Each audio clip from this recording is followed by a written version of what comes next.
For the last 30 years, prepper culture has been telling you to buy the same things. Freeze-dried kits, bottled water, store-bought candles, brand-name survival gear sold at a 400% markup. And Amish communities across North America have been quietly doing something completely different.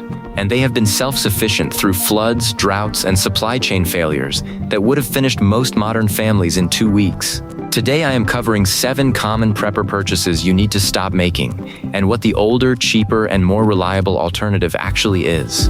Stop 7. White processed sugar in paper bags. The problem with white sugar as a long-term store is not the sugar itself.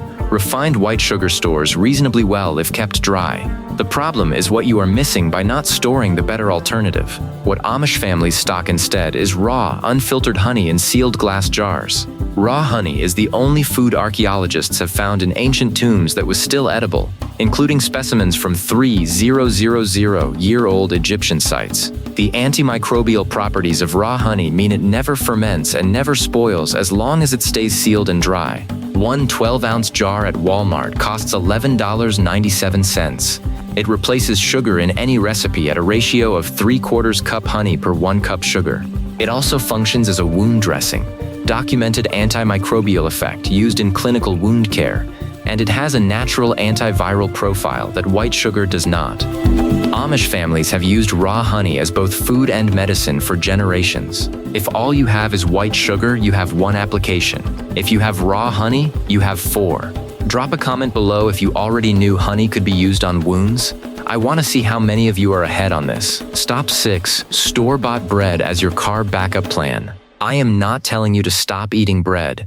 I am telling you to stop depending on a product that requires refrigeration after 3 days and a supply chain that delivers to your store multiple times per week. What Amish families make and store instead is hardtack, a flat, unleavened biscuit made from flour, water, and salt, baked at low temperature until completely dry. The ratio: 2 cups flour, half a teaspoon salt, enough water to hold it together, rolled flat, pierced all over with a fork, baked at 375 degrees for 30 minutes per side. The result is a rock-hard biscuit with 0 moisture content. Civil War soldiers carried it for months. Sailors used it on 6-month voyages. Frontier families stored it through entire winters. The only failure mode is moisture getting in. Stored dry in a sealed tin, the shelf life is effectively indefinite. The ingredient cost per batch is under 50 cents. This is what gives you a real, calorie-dense bread alternative with no yeast, no refrigeration, and no store. Have you ever made hardtack? Comment below. I am genuinely curious how many of you have actually tested this one. But what comes next is the change that saves the most money over a long-term stockpile. And it is also the one most preppers push back on the hardest. Stop 5. Disposable lighters as your primary fire starting method. A Bic lighter costs about $1 and lasts 3 to 6 months with regular use. In a sealed environment over time, the butane slowly leaks. In cold temperatures below 40 degrees Fahrenheit, the butane pressure drops and the lighter fails. In a winter grid-down scenario, those are exactly the conditions you are working in. What Amish families and frontier communities relied on, and what the data actually supports for long-term reliability, is a ferrocerium fire rod. Walmart sells a solid ferro rod for $4.97. It produces a spark at over 5,000 degrees Fahrenheit regardless of temperature, moisture level, or altitude. It does not wear out for approximately 12,000 strikes, which is roughly 30 years of starting 1 fire per day. Pair it with a Zippo lighter at $12.97 as your daily primary, and the ferro rod as your permanent never-fail backup. And you have solved fire starting for a decade for under $18 total. The hidden angle: ferro rods work when everything else is wet. Lighters fail in rain. Matches fail in rain. A ferro rod does not. What are you currently using for fire starting? Tell me in the comments. I want to know where people actually are on this one. Stop 4. Flour in paper bags as your long-term grain storage. Standard all-purpose flour in a paper bag has a shelf life of 6 to 12 months at room temperature. From the moment wheat is milled, the oils in the germ begin oxidizing. By month 8, most flour is noticeably degraded. What Amish and Mennonite families store instead is whole oats in sealed containers. Whole oats, and I covered the diatomaceous earth pairing in detail in the pantry missing video, store for 30 plus years when sealed in mylar with an oxygen absorber. They can be cooked whole, ground into flour using a hand mill, sprouted for a fresh food source in winter, or used as a flour extender to stretch limited supply. A 42-ounce canister of Quaker Quick Oats at Walmart costs $7.48. Transferred into a sealed mylar bag with a 300cc oxygen absorber, that same purchase has a 30-year shelf life. Compare that to the 12-month maximum you are currently getting from the 5-pound paper bag of all-purpose flour in your cabinet. This one substitution extends your grain storage by a factor of 25 without changing your spending by $1. But what comes next is the item that most preppers completely overlook because it is not a food, and it is the reason Amish families can preserve and process food indefinitely without ever needing a grocery store. Stop 3. Single-use ball jar lids for canning. Standard ball canning lids are designed for one use. The sealing compound on the underside is permanently deformed during the canning process. Most home canners know this and buy them anyway because they are cheap and available. The critical problem: in a serious long-term scenario, you cannot buy new lids. What Amish families have used for generations, and what is available now, are reusable rubber seal canning lids. Tatler brand reusable lids are available online and at select Walmart locations for approximately $12.97 for a 12-pack of regular mouth lids and rubber seals. The design uses a removable rubber ring that is washed and reused. They have a documented reuse life of decades with proper care. In one 12-pack of reusable lids, you have what amounts to an indefinite canning supply.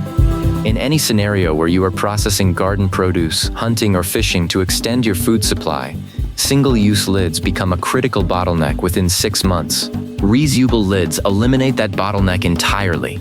This is the one prep purchase I tell every serious long-term person to make before almost anything else on the canning side. Are you currently using single-use lids or reusable? Tell me below. I want to see the split. Stop 2. Buying freeze-dried meat at survival food prices. A 1-pound can of freeze-dried beef costs between $40 and $70 at most survival food retailers. 25-year shelf life. Excellent nutritional profile. The problem is the price-to-calorie ratio. At roughly 400 calories per can and $55 average price, you are paying approximately 14 cents per calorie. Compare that to the Amish approach to protein preservation. Home pressure canning. A Presto pressure canner at Walmart runs $79.97, a one-time purchase. A dozen wide-mouth ball jars costs $12.97. 10 pounds of ground beef from Walmart currently runs about $35. Pressure canned ground beef at the USDA recommended protocol. 10 pounds of pressure for 90 minutes, stores for 3 to 5 years, and produces shelf-stable cooked meat at approximately 2 cents per calorie. That is a 7-to-1 cost difference. Amish families have pressure canned their own meat, poultry, and game for over 100 years. The canner pays for itself within the first 4 batches compared to buying freeze-dried product. Have you ever pressure canned anything? Comment below. The next video after this one walks through the exact start-to-finish process using only Walmart ingredients and no experience required. And the final stop on this list is not a product. It is a mindset shift that Amish families have had for 2 centuries, and it is the reason their entire system works while most modern prep plans fall apart inside of 12 months. Stop 1. Doing a single big prep run and calling it done. Here is what most people do. They watch a video like this one, drive to Walmart, spend $300 on supplies, and consider themselves prepared. 6 months later, half of it has expired because they never rotated it. A year later, the rest is forgotten in the back of a shelf, never touched because it was never part of a real meal system. Amish families do not prep, they maintain a living pantry. The core of the system is a single rule. When you use 1 unit of something, you buy 2 replacements and date them. First replacement goes to the front, second goes behind it. You always consume the oldest first. The result is a pantry that never depletes and one that grows by 50% every time you shop without any additional budget required beyond normal grocery spending. Within 6 months of this system, you have a 3 to 4 month supply of everything your household actually uses. Zero waste because you are rotating real food, and no need for a panic buy ever again. It costs nothing extra over time. The 2-for-1 purchase is simply future spending moved forward by 1 shopping trip. What would you buy first if you started this system today? Tell me in the comments. I want to see what everyone's priority actually is. The total investment to implement every change on this list is under $150. The pressure canner is the biggest cost, and it is a one-time purchase that serves you for the rest of your life. Everything else is a permanent substitution that saves money from the moment you make it. The free checklist for both this video and the pantry missing video from last week is linked in the description. One list with all items, quantities, and the exact Walmart aisle for each one. Next video, pressure canning from scratch, start to finish, no experience required, Walmart ingredients only. If you have been thinking about doing it and just have not started, that one is for you. The people building these systems now are not the ones who panicked 2 weeks in. They are the ones who never had to.